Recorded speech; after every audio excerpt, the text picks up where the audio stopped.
بسم اللہ الرحمن الرحیم۔ خواتین و حضرات، آج ہم حدیث نمبر 38 کو پڑھیں گے، یعنی درس نمبر 38 کو پڑھیں گے۔ گواہ مدعی کے ذمہ ہے اور قسم مدعا علیہ کے ذمہ ہے۔ البینۃ علی المدعی والیمین علی المدعا علیہ۔ البینۃ علی المدعی والیمین علی المدعا علیہ۔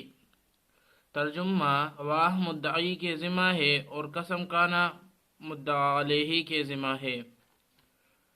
گواہ مدعی کے ذمہ ہے اور قسم کھانا مدعی علیہ کے ذمہ ہے۔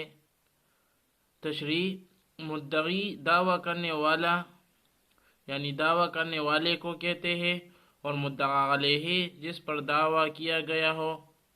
مطلب یہ ہوا کہ دعویٰ کرنے والے کو اپنا دعویٰ ثابت کرنے کے لیے دو گواہ پیش کرنے ہوں گے، اور جس پر دعویٰ کیا گیا ہے اگر وہ مدعی کی بات کو صحیح نہیں مانتا تو اپنی بات منوانے کے لیے اس کو قسم کھانی ہوگی،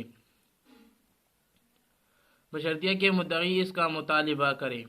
اگر مدعی نے اس کا مطالبہ نہیں کیا ہو تو بے شک وہ قسم نہ کہے۔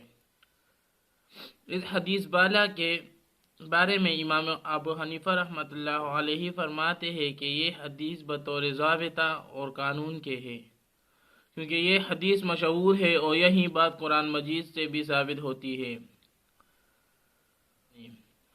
وَاسْتَشْهِدُوا شَهِيدَيْنِ مِنْ رِجَالِكُمْ فَإِنْ لَمْ يَكُونَا رَجُلَيْنِ فَرَجُلٌ وَامْرَأَتَانِ۔ دو اشخاص کو اپنے مردوں میں سے گواہ کر لیا کرو، اگر وہ دو گواہ مرد نہ ہو تو ایک مرد اور دو عورتیں ہو۔ یہ لازمی ہے کہ ایک مرد اور دو عورتیں ہو یا دو مرد ہو۔ اسی طرح دوسری جگہ پر فرمایا گیا کہ آپس میں دو معتبر اشخاص کو گواہ کر لو۔